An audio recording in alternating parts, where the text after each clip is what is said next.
Assalamualaikum dan salam sejahtera. Salam Ramadan, salam penuh ibadah. So, pada hari ini saya akan bercerita ataupun saya akan membentangkan tentang jurnal yang akan saya terbitkan berkaitan dengan tajuk Cabaran Pengawal Keselamatan di Hospital Kerajaan di Negeri Selangor. Actually, ini merupakan jurnal kedua saya pada hari ini. So, untuk perkara berkenaan, berikut merupakan pembentangan yang akan saya laksanakan berkaitan dengan tajuk yang telah saya kemukakan. Saya mengucapkan berbanyak-banyak terima kasih kepada penyelidik saya, Dr. Nurul Fadli bin Habibin, yang banyak membantu dan banyak menyelidik saya dalam menyiapkan tesis saya, juga untuk menerbitkan second journal saya supaya boleh dihantar kepada pihak penerbitan. Okey, kita terus masuk berkaitan dengan jurnal yang akan saya terbitkan. Okey, pengenalan kepada jurnal saya ini adalah okey, untuk pengenalannya saya akan ceritakanlah tentang apa itu rasionalnya saya melaksanakan ataupun membuat terbitan jurnal ini. Okey, untuk makluman semua ya, pada masa sekarang masyarakat telah menunjukkan sesi perubahan di kalangan tempat kerja, di mana ianya tidak lagi memfokuskan kepada keuntungan keuangan yang besar semata-mata, tetapi kita lebih terarah kepada untuk meningkatkan produktiviti di tempat kerja. Okey, merujuk kepada Puranto dan Baggio 2019, jurnal mereka ada menyatakan bahawa prestasi kerja yang baik dapat meningkatkan produktiviti organisasi, yang mana secara langsung ianya turut mempengaruhi dalam mempertingkatkan ekonomi dalam sesebuah negara. Merujuk kepada Juich dan Onicke pada tahun 2018 pula, produktiviti merupakan satu aspek yang mana ianya adalah penting dalam sesebuah pembangunan negara kerana ianya mempengaruhi perkembangan ke atas ekonomi. Malaysia juga sedang menghadapi cabaran juga kira macam peningkatan daya saing melalui peningkatan pertumbuhan produktiviti ke arah menuju sebuah negara maju. Isu yang ditimbulkan oleh Acinagroglu dan Radisiuszewski mengatakan bahawa boleh dikatakan bahawa alasan terdapat lebih sedikit penyelidikan yang menumpukan kepada pengawal keselamatan berikutan daripada undang-undang dan peraturannya yang tidak jelas dan dapat dilihat dalam profesion berkenaan. Menurut Sinambela 2020, cabaran pekerjaan seperti kepuasan pekerja, bilangan pusing ganti kerja, tekanan berkaitan dengan kerja dan motivasi pengawal keselamatan tidak ataupun kurang diteliti atau direkodkan secara sepenuhnya.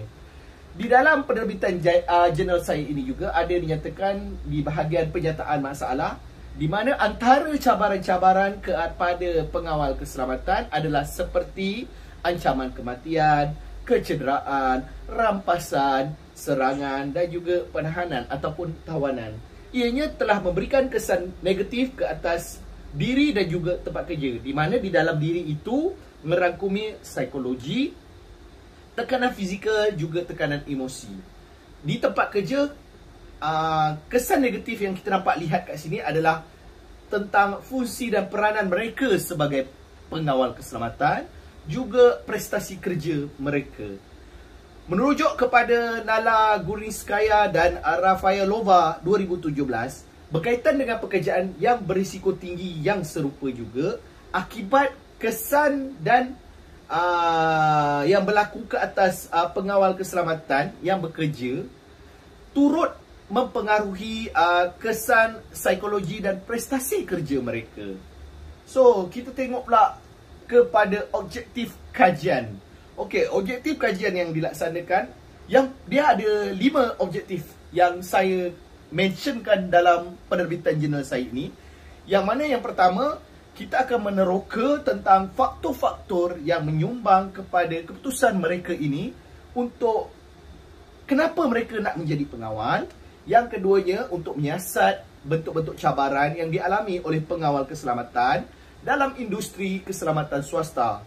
Yang ketiganya, mengetahui pengaruh cabaran yang dialami oleh pengawal keselamatan dalam persekitaran kerja mereka. Keempat, menyusuri mekanisme pencegahan yang digunakan oleh pengawal keselamatan dalam pekerjaan mereka. Dan yang kelima, untuk memeriksa campur tangan yang ada ataupun yang sedia ada dalam membela nasib mereka sebagai pengawal keselamatan. Okey, selepas daripada objektif kajian berkenaan, kita ambil pula tentang persoalan kajian. Okey, persoalan kajian dia ada hubung kait dengan objektif yang telah saya nyatakan tadi, yang mana persoalan kajian yang pertama adalah untuk apakah faktor-faktor yang telah menyumbang kepada keputusan mereka untuk menjadi pengawal keselamatan. Yang keduanya adalah apakah cabaran-cabaran yang dialami oleh pengawal keselamatan dalam industri kawalan keselamatan swasta itu.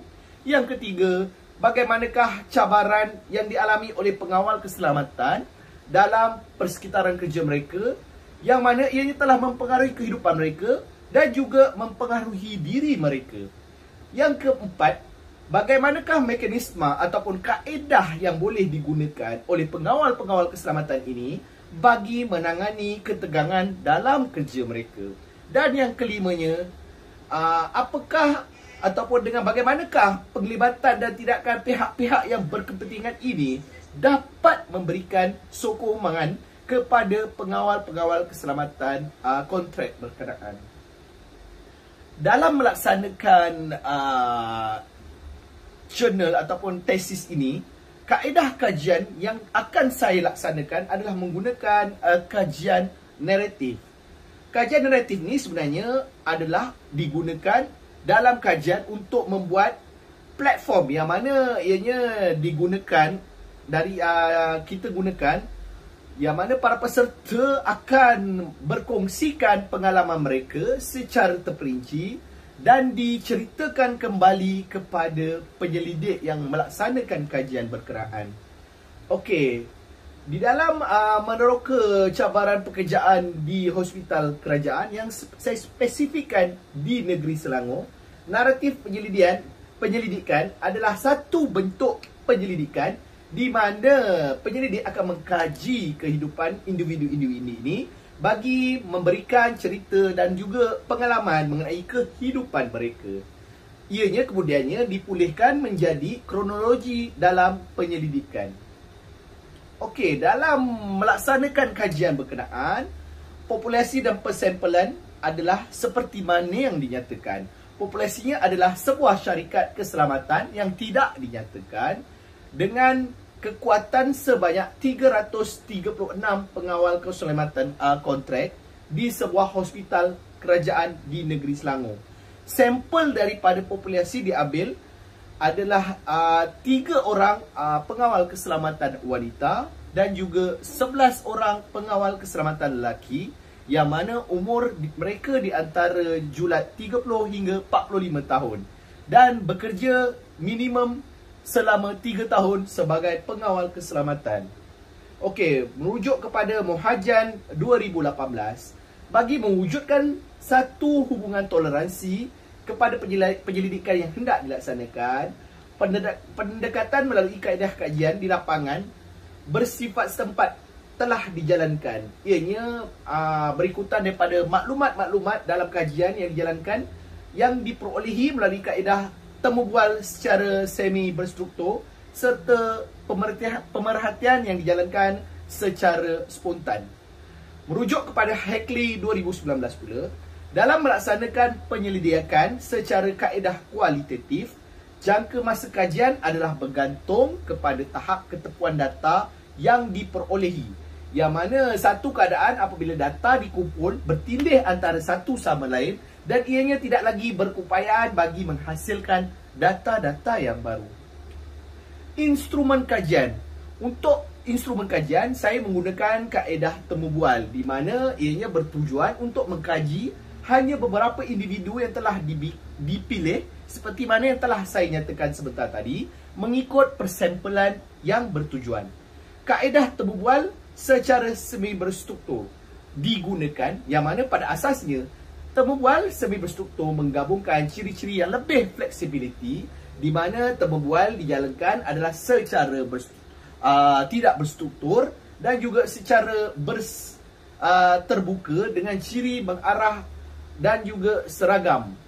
Soalan-soalan yang telah dikemukakan dalam temu bual semi berstruktur ini ditentukan terlebih dahulu, tetapi jawapan kepada soalan-soalan tersebut adalah bersifat lebih terbuka, di mana ianya boleh dikembangkan mengikut budi bicara penyelidik dan juga responden. So, secara kesimpulannya, jurnal ini adalah merujuk kepada Kim 2020 dan Ryan dan Hammonds 2016, menerangkan tentang syarikat keselamatan adalah sebuah organisasi terstruktur yang mana ianya menawarkan dan juga menyediakan perkhidmatan untuk menjaga, memantau keselamatan kepada organisasi, syarikat, firma dan juga individu. Biasanya pengawal keselamatan ini merupakan individu yang telah diupar ataupun dibayar oleh syarikat keselamatan, yang mana perkhidmatan dan tenaga kerja mereka untuk bekerja bagi menjalankan tugas sebagai seorang pengawal keselamatan di permis pelanggan mengikut kepada kontrak-kontrak yang telah dimertai. Pekerjaan sebagai pengawal keselamatan juga merupakan sebuah ataupun salah satu bidang ataupun bidang cabaran pekerjaan yang agak lebih kurang serupa dengan polis, namun mereka juga telah mendapat status dan sokongan yang berbeza dalam masyarakat, walaupun pada hakikatnya cabaran yang mereka hadapi serupa dengan pekerjaan lain dari sektor-sektor keselamatan yang lain.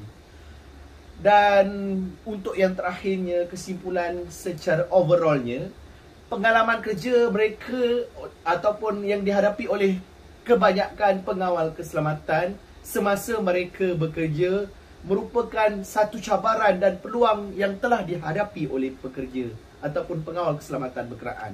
Oleh kerana itu, pengawal keselamatan telah berada dan di tempat berkenaan, dan adalah penting untuk memahami bentuk-bentuk cabaran yang dihadapi oleh mereka dan bagaimana tindakan mereka ini mempengaruhi hubungan mereka dengan orang lain. Oleh demikian, jurnal yang diterbitkan ini lebih memfokuskan kepada perihalan sebagai pengawal keselamatan. Sekian saja dari saya. Assalamualaikum warahmatullahi wabarakatuh dan selamat berpuasa. Terima kasih.